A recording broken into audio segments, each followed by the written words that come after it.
बहुजन समाजाची ज्या ठिकाणी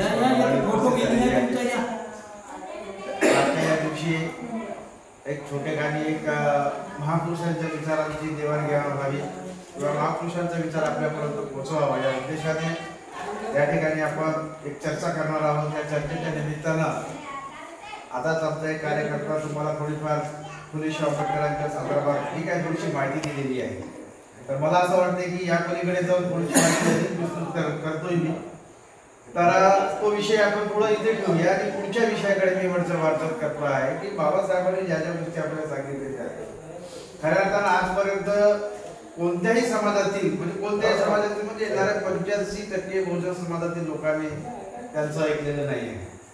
फुल्यांचा संघर्ष तुम्हाला थोडक्यात सांगितला गेला आहे, शाहूचा संघर्ष थोडक्यात सांगितला गेलेला आहे, बाबासाहेबांचा संघर्ष तर हा आपल्या पूर्ण जीवनाला कलाटणी देऊनच गेलेला आहे संघर्ष।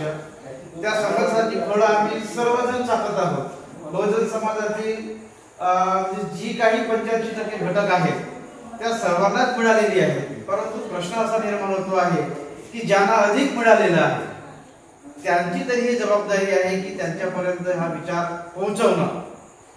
परंतु असू द्या, आपण त्यांच्यापर्यंत तरी पोहोचवू शकलो नाही, परंतु आपल्या ज्या समाजातील जे घटक आहेत त्या घटकापर्यंत तरी ते खऱ्या अर्थाने रुजले का, हा फार मोठा महत्त्वाचा प्रश्न या ठिकाणी निर्माण होतो आहे। तर याचं उत्तर असं मिळते आपल्याला की अजूनपर्यंत आपल्याही समाजातील लोक फारसे प्रमाणात जागरूक झालेले नाहीत। आंबेडकरी चळवळ, आंबेडकरी विचार म्हणता अनेक फोफावलेल्या चळवळी आहेत, अनेक विचार तुमच्या समोर येऊन सांगतील, येतील, काहीतरी तुम्हाला भ्रमित करतील। पण भ्रमित करत असताना जर एखादा माणूस, जर आम्ही जे काही गोष्टी सांगत आहोत आपल्या पुढे सादर करत आहोत, तर याचा तुम्हाला विचारपूर्वक गांभीर्याने विचार करायचा आहे की याच्यातलं काय खरं आहे आणि काय खोटं आहे।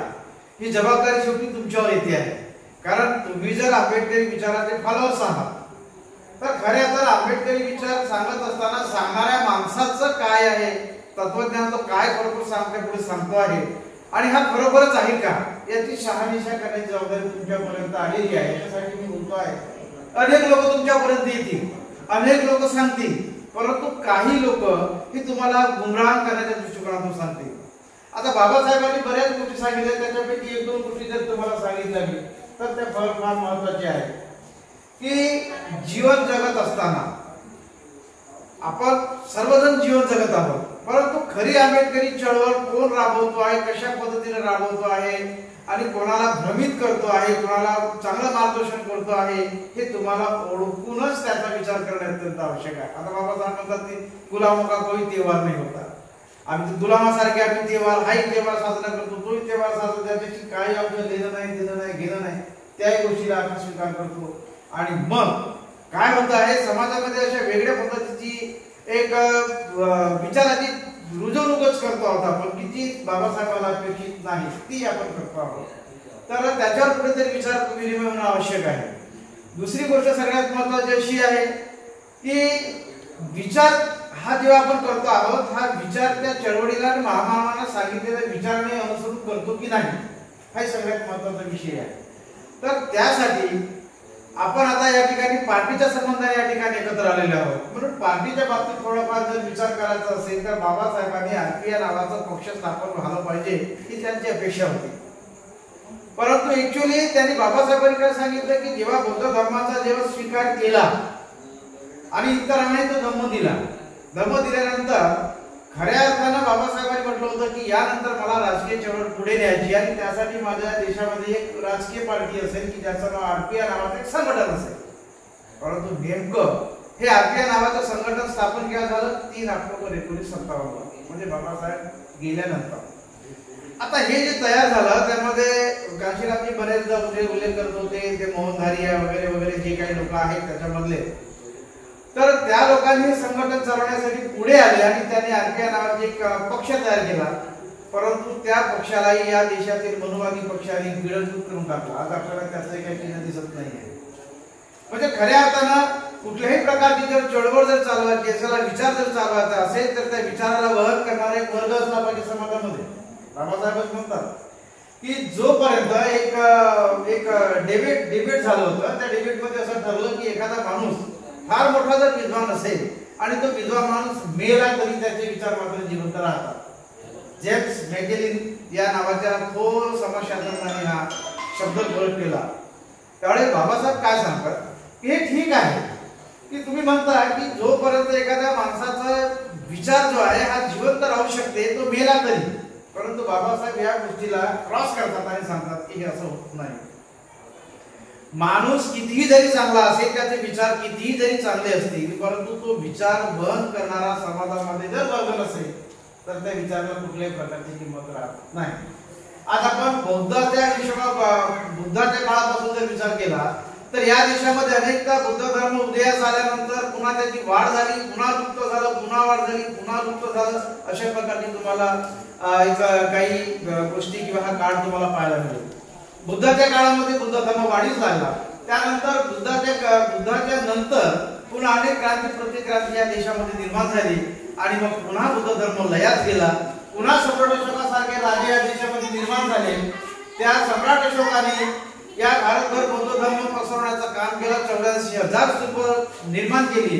परंतु जसंही बुद्ध आपला सम्राट अशोकाचा काळ निघून गेल्यानंतर पुन्हा या देशामध्ये बुद्ध धर्म लुप्त व्हायला लागला. याचं कारण असं आहे की जो वहन करणारा जो वर्ग आहे हा सतत त्या कामामध्ये असला पाहिजे, परंतु तसं न झाल्यामुळे कित्येकदा बुद्ध धर्माचा राज झाला, कित्येक मग काही नंतर पुन्हा उदयास आला. अशा प्रकारची ही जी परिस्थिती आहे आपल्या देशामध्ये निर्माण झाली. त्याला कारण असं आहे की विचाराचं वहन करणारा वर्ग या देशामध्ये सतत निर्माण झाला पाहिजे, तरच तो आपण करू शकतो किंवा पुढे आपला धर्म टिकू शकतो किंवा विचार टिकू शकतो. आता ह्या ज्या घडामोडी झाल्या, या घडामोडी होत असताना जेव्हा आरपीआय नावाच्या संघटनेच्या बाबतीत बोलला आहे तो पक्ष संपून गेला. त्याच्यानंतर छोटे मोठे या देशामध्ये अनेक पक्ष निर्माण झाले. महाराष्ट्रामध्ये अनेक पक्ष निर्माण झाले आहेत. तर मनुवादाची एक चाल असते की शत्रूला किंवा एखाद्या वाढत्या विचारधारेला जर कमजोर करायचं असेल तर त्याच्यातला एक माणूस शोधला जातो. याचं उदाहरण असं आहे की जेव्हा इलेक्शन येतात त्या वेळेला आपल्या समाजातील माणसं आपलीच दिशाभूल करण्यासाठी या ठिकाणी येतात. मग असं झालं, मग कसं झालं, मग असं होतंय, तसं होते, आता जाऊ द्या, आज देशामध्ये संविधान वाचवणं गरजेचं आहे. असं दुसऱ्या अशा वेगवेगळ्या प्रकारची उदाहरणं तुम्हाला देऊन तुमचं मत डायव्हर्ट करण्याचा प्रयत्न करतात आणि मग एका दिवसासाठी आमचं मत डायव्हर्ट झालं की त्याचा रिझल्ट असा होतो आहे की जेव्हा रिझल्ट पाहिल्यानंतर आपल्या लक्षात येतं की बाबासाहेबांच्या विचाराला फार कोणते किंवा फार कमी मतदान मिळालेलं आहे. याचा अर्थ असा होतो की बाबासाहेबाला मानणाऱ्या लोकांची संख्या फार अल्प आहे. हा त्याचा रिझल्ट राहतो आणि मग त्यासाठी तुम्हालाही खबरदारी घ्यायची आहे, तुम्हालाही वाचन करायचं आहे की जे कोणी सांगतात ते खरोखरच बरोबर आहे की खोटं आहे आणि त्याच्यानंतर आपल्याला डिसिजन घ्यायचं आहे. आम्ही म्हणतो म्हणून तुम्हाला डिसिजन घ्यायचं नाही आहे, कारण बुद्धानेही पहिल्यांदा परमसंदेशाने तेच सांगितलं होतं की मी म्हणतो म्हणून तुम्हाला ऐकायचं नाही आहे. तर तुम्हाला त्याच्यावर विचार करायचा आहे, तुमच्या बुद्धीला पटवून घ्यायचं आहे. तुमची बुद्धी त्या ठिकाणी क्रॉस व्हायला पाहिजे. तुमच्या बुद्धीमध्ये विचारामध्ये असा क्रॉस निर्माण झालं पाहिजे आणि जे तुम्हाला सत्य काही दिसत असेल ते तुम्ही स्वीकारलं पाहिजे. तर ही एवढी साधी गोष्ट नाही आहे. आज सगळं बिघडवून टाकलं लोकांनी. कांशीरामजींनी 14 एप्रिल 1984 या बहुजन समाज पार्टीची स्थापना करण्याच्या अगोदर सरांनी याच्यापूर्वी सांगितलं की बावनसेन नावाचं संघटन तयार केलं. हे बुद्धिजीवी वर्ग कशासाठी असेल की बुद्धिजीवी वर्गाने समाजामध्ये जाऊन बाबासाहेबांच्या विचारांची चळवळ पेरावी. कोण पेरावी की ज्या बाबासाहेबांच्या मेहनतीने प्रयत्नाने ज्यांनी जे लाभान्वित झाले, जसे आम्ही लाभान्वित झालो, आमच्या पुढची एक पिढी ती लाभान्वित झाली. पण खऱ्या अर्थानं ज्या लोकांनी या चळवळीचा लाभ घेतला, बाबासाहेबांच्या कष्टाचं फळ जे चाकत आहे, त्या लोकांनी खऱ्या अर्थानं योग्य अशा प्रकारचा विचार समाजामध्ये रुजवला आहे. त्याचा परिणाम असा झाला. त्याचा राज एवढी मोठी वेळ लागलेली नसती किंवा एवढा मोठा हा काळ जो निघून गेलेला आहे, हा काळ कदाचित लोकांचाही बर्बाद झाला नसता, परंतु बऱ्याच लोकांनी काय केलेलं नाही. त्याच्यामध्ये काही लोक आहेत की ज्यांना असं वाटत आहे की खऱ्या अर्थानं बाबासाहेबांच्या चळवळीचा जसं मी लाभान्वित आहे, ठाकरे लाभान्वित आहे, आम्हाला वाटत आहे की आम्ही जर थोडं फार जर या बाबासाहेबांच्या चळवळीचा किंवा बाबासाहेबांचा विचार जर आम्ही समाजामध्ये जर पोहोचू शकलो नाही किंवा पोहोचू शकत नाही, ही आमची नालायकी ठरेल आणि म्हणून आम्हाला असं वाटत आहे की समाजामध्ये जाऊन हा विचार लोकांमध्ये सांगणं अत्यंत आवश्यक आहे. आणि हा विचाराच्या पलीकडे दुसरं काहीही सांगणार नाही. त्या विचारावर तुम्ही खऱ्या अर्थानं विचार मंथन करावं. आणि योग्य काय ते शोधून काढावं, ही जबाबदारी तुमची असेल. तर आम्हाला असं वाटल्यानंतर असं वाटतं की या विचारांना खऱ्या अर्थाने बाबासाहेबांच्या विचारांना प्रेरित झालेला समाज, आता सहज जाऊन आले, कालच जाऊन आले नागपूरला, अशी अनेक मंडळी आहे की ज्यांना वाटते की हा विचार खऱ्या अर्थाने समाजामध्ये रुजला पाहिजे. आणि या विचाराचंच मागे थोडक्यात तुम्हाला परिचय दिले, या विचाराचंच जर समर्थन करून जर आपल्या गावामध्ये पंचायत समिती स्तरावर किंवा जिल्हा परिषद स्तरावर किंवा विधानसभेच्या स्तरावर हा जर विचार घेऊन जर एखादा ग्रामपंचायत सदस्य म्हणून या पंचायत समिती सदस्य म्हणून जिल्हा परिषद सदस्य म्हणून जर निवडून आला तर तो या विचाराशी बांधिलकी असेल त्याची. कारण बहुजन समाजाने त्याला जर निवडून दिलं तर बहुजन समाजाची जी एक विचारधारा आहे, बुद्ध फुले शाहू आंबेडकरांची विचारधारा आहे, या विचारधारानेच तो काम करेल हे त्याला बंधन असेल. आणि म्हणून या विचाराचा जर खऱ्या अर्थाने एखादा माणूस जर आपला जर निवडून आला तरच आपल्या समस्या आपल्याला सोडवता येतील. बाबासाहेबांनी असं फुकट नाही म्हटलं की बा जोपर्यंत तुमच्या मताचा माणूस निवडून जात नाही तोपर्यंत तुमचा विचार करू शकणार नाही. या इलेक्शनच्या संदर्भात जे नेमकं काय होते की काहीतरी म्हणजे भूलतापा देऊन समाजाला बळवल्या जाते, समाज त्या ठिकाणी चालला जातो. परंतु नंतरचा जो विचार जो येतो आहे तो विचार इतका म्हणजे गहन होतो आहे की मग आम्ही जर निवडून दिलेल्या माणसाकडे जर आम्ही आमच्या समस्या घेऊन जर गेलो तर तो तुमच्या समस्या ऐकतही नाही, ऐकला तरी त्याच्यावर कानाडोळा होतोय. परंतु आपण हा कुठल्या प्रकारच्या प्रलोभनाला बळी न पडता जर आम्ही आमचं काम जर केलं तर खऱ्या अर्थाने त्या माणसाला बोलण्याचा आमचा अधिकार राहतो.